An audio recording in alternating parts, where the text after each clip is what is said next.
자, 논제를 보시면 문제 1번 나는 가족과 관련된 딜레마를 보여준다. 각 제시문에 나타난 딜레마를 설명하고 이를 해결하기 위한 행위가 각각 옳은지 평가하시오. 자, 복습합시다. 복습. 자, 논제 분석. 논제를 분석한다라고 하는 것은 첫째, 뼈대가 있고요. 그죠? 조건이 있고요. 개념어가 있다라고 했습니다. 자, 뼈대라고 하는 건 대학이 나에게 묻는 질문. 자, 밑줄을 쳐 봅시다. 설명하고 평가하세요가 이 대학이 요구하는 뼈대죠. 그죠? 나는 어떤 식으로든 두 덩어리의 글을 써야 돼. 설명하는 거 한 덩어리, 평가하는 거 한 덩어리예요. 그죠? 그죠? 천자의 글이다 라고 하면 500자 정도로 일단 반띵을 해 놓을 수 있잖아요. 무슨 말인지 이해되죠? 자, 그 다음에 조건은 무엇을 참고해서, 활용해서 라는 겁니다. 조건이 있어요, 없어요?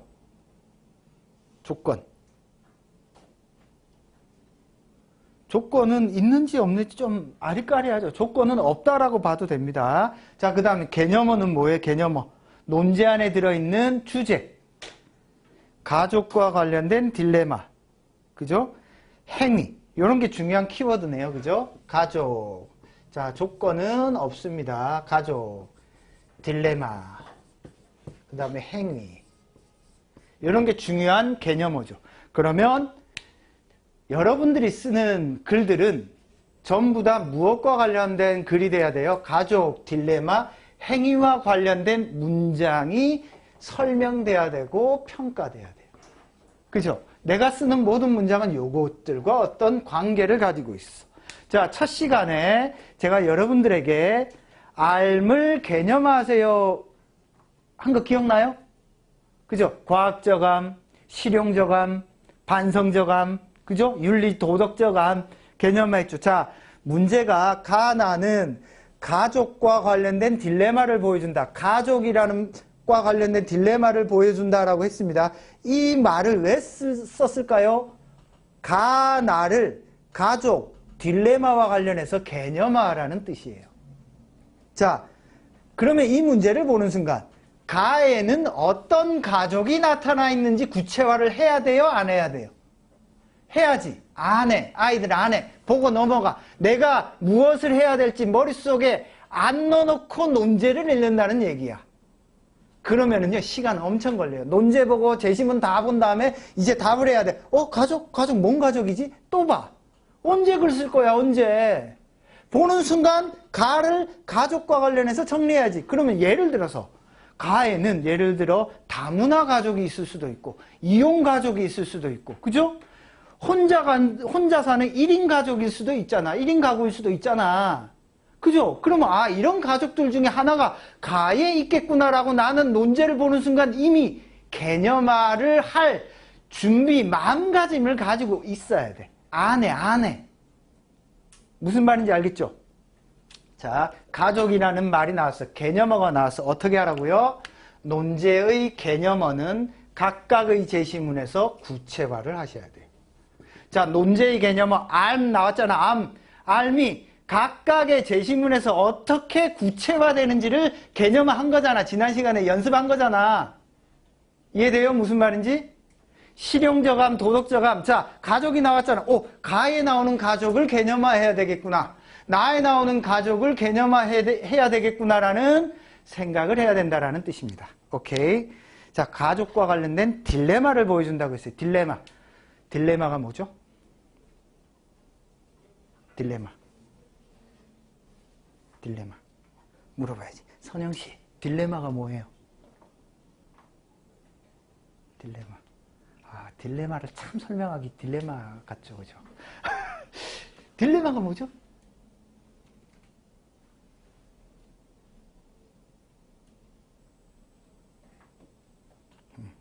현주씨, 딜레마가 뭐예요?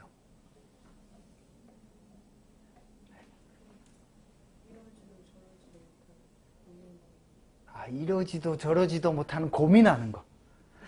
내가 지금 밥을 먹을까, 라면을 먹을까, 커피를 먹을까. 이 딜레마인가요? 방구를 2번 낄까, 3번 낄까. 딜레마가 뭔가요? 딜레마.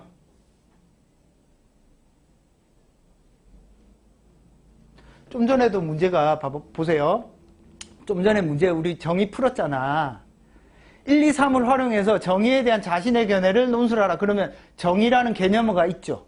1, 2, 3에서 각각의 정의가 어떻게 나타나는지 개념화를 해야 돼요? 안 해야 돼요? 해야 돼요. 1에서는 정의가 가지고 있는 딜레마적인 속성을 보여준다. 2에서는 정의와 관련한 롤즈의 개념 아니면 기본적 자유를 중요시 여기는 정의가 나타난다. 3에서는 공리주의의 정의론을 보여준다. 이런 식으로 어때? 논제의 개념어는 구체화를 해야 돼. 이게 개념화야. 알겠죠? 요 문제도 마찬가지. 자, 논술을 못하는 이유는 간단해요. 논제 안에 어떤 말이 있어. 몰라. 딜레마를 모르는데 딜레마를 어떻게 써? 그러니까 어떻게 해요? 대충 그냥 통박으로 쓰는 거야. 감으로. 그죠? 자, 연습할 때 이런 논제 안에 들어있는 어떤 개념어를 모르잖아요. 이건 논제 안에 들어있는 개념어는 무조건 찾아야 돼요. 딜레마라고 하는 것은 가치와 가치가 충돌할 때 발생합니다. 가치와 가치가 충돌할 때. 그러니까 둘 다 지켜야 될 가치야. 자, 물에 빠졌는데 여친이랑 엄마가 빠졌어. 누굴 구해야 돼? 둘 다 가치 있잖아요. 그러니까 딜레마인 거야. 자, 자유도 중요하죠. 평등도 중요하죠. 뭘 어떻게 해야 돼? 이 딜레마인 거지. 그러니까 이거는 상황, 조건에 따라 달라져요. 그래서 이런 문제 나오면 그러니까 자유와 평등, 효율성과 형평성, 성장과 분배, 개발과 보존 이런 가치의 충돌 문제가 나오면요. 열나 어려운 문제예요. 왜 어렵냐? 구체적으로 파고들어야지 좋은 문제가 나오기 때문에 그래요. 자, 정의 문제 오늘 썼죠. 이거 어려운 문제. 왜 어렵냐? 구체적으로 파고들지 않으면 좋은 글이 안 나와요. 뜬구름 잡는 얘기가 나오기 때문에 그래요. 자, 가족과 관련된 딜레마를 보인다. 그러면 뭘 하라는 소리예요? 와, 이 지금 가족들은 아니면 이 가족의 어떤 모습들은 어떤 가치의 충돌이 있겠구나라는 생각을 하면서 텍스트에서 이런 어떤 가치와 가치의 충돌인지를 발견한 생각을 해야 된다는 뜻이에요. 이해돼요? 무슨 말인지? 근데 학생들 개념어를 중요시 여기지 않아요. 그래서 훅 읽고 넘어가요. 그러니까 어때요? 제시문을 쓰는 거죠. 딜레마를 쓰는 게 아니라 제시문을 쓴다라는 뜻입니다. 자, 각 제시문에 나타난 딜레마를 설명하고 딜레마를 설명하라. 자, 딜레마를 개념적으로 규정하지 않는데 어떻게 설명해? 가에 나타난 딜레마는 무엇과 무엇의 충돌로 나타난 딜레마다. 가에 나타난 딜레마는 무엇이다 라고 개념화를 안 하는데 어떻게 설명을 해? 설명을 못하지.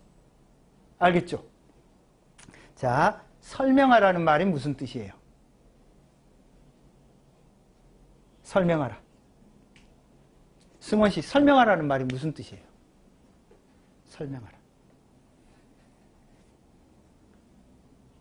이해할 수 있게. 이해할 수 있게 쓰거나 말해라.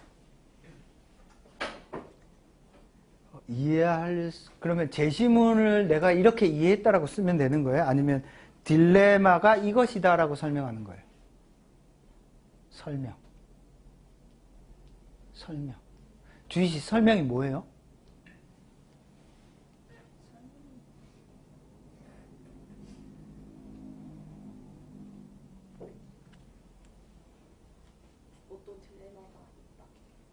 어떤 딜레마가 있다.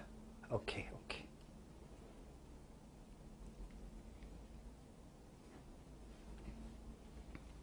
제가 이현, 조현으로 부를게요. 이현 씨.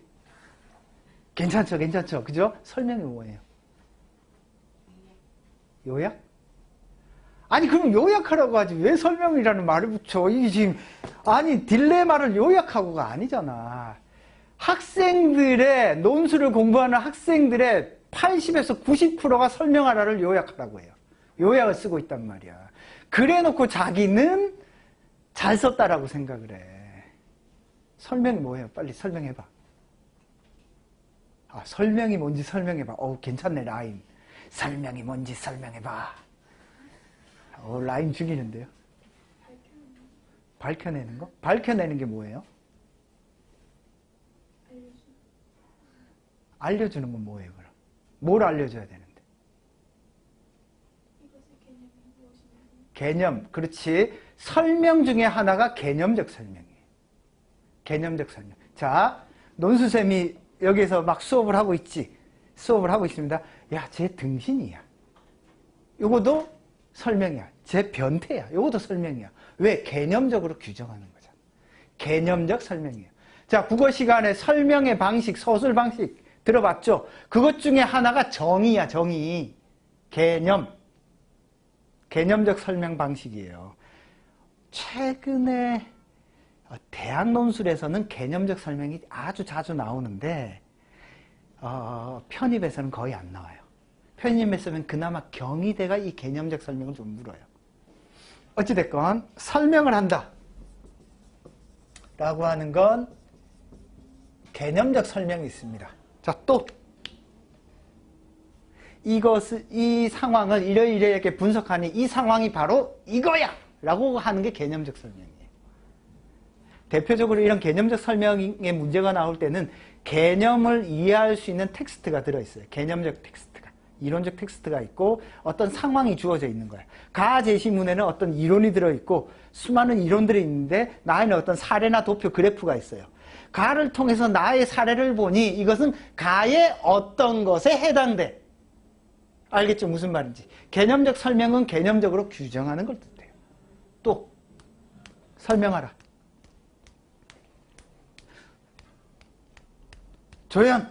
조연씨. 자, 설명하라. 뭐예요?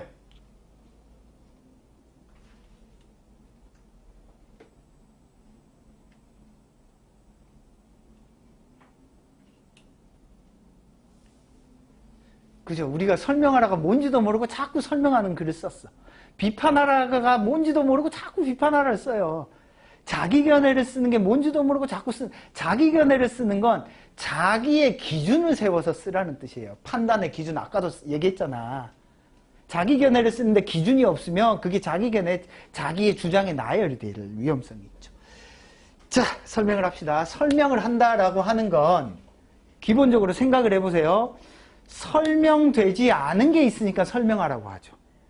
제시문에 모든 게 다 들어있으면 설명하라고 시킬까요? 문제를 딱 보는 순간 딜레마를 설명하라고 하는 것은 딜레마가 있긴 한데 딜레마에 대한 모든 걸 다 제시문에 없으니까 없는 걸 네가 찾아서 설명하라는 거예요. 자, 설명서를 봅니다. 설명서. 이건 이거고 저거. 우리가 모르니까 설명서를 보는 거잖아. 설명하라고 할 때는 뭔가 설명되지 않은 것이 있는 거야. 그죠? 즉 보는 순간 가와 나에는 딜레마와 관련해서 설명되지 않은 것이 있다라고 생각을 해야 돼요. 그죠? 그러면 여러분들은 글을 쓸 때 어떻게 해야 될까? 설명되지 않은 것을 개념화해야 돼. 가, 나에는 어떤 딜레마가 나타나는데 그 딜레마가, 그러니까 설명이라고 하는 것은 기본적으로 뭐라고? 설명되지 않은 것이 있으니까. 설명되지 않은 것이 있으니까 여러분에게 그 설명되지 않은 게 뭔지를 찾아서 설명할 수 있는지를 보고자 하는 거예요. 아, 오늘 시간 많이 걸리겠네. 잠깐만 더 보겠습니다. 그러면 설명되지 않은 게 거의 대부분이 뭐냐면 인과예요. 인과. 원인이에요. 원인. 이게 제일 많아요. 그 다음에 의미입니다. 의미. 자, 문제를 보겠습니다. 각 제시문에 나타난 딜레마를 자, 앞부분에 생략되어 있다라고 생각을 하세요. 개념적으로 설명하라. 자, 지금 가에 나타난 딜레마는 A이고 나에 나타나는 딜레마는 B라고 규정할 수 있는데, 개념화할 수 있는데 그렇게 개념화한 이유가 뭐다라고 설명할 수도 있죠. 그죠? 가, 나의 딜레마가 가지고 있는 의미가 무엇이라고 설명할 수 있죠. 그래서 딜레마와 설명 사이에 무엇이 생략되어 있다? 개념적으로 설명하세요. 인과적으로 설명하세요. 그 의미를 설명하세요가 생략되어 있다라고 생각을 하세요. 요 세 가지 중에 하나예요. 대부분의 경우가. 대부분의 경우가. 알겠죠? 그러니까 설명하라고 할 때는 많은 경우에 딜레마가 나타나? 이 딜레마가 나타난 이유나 원인이 뭐지?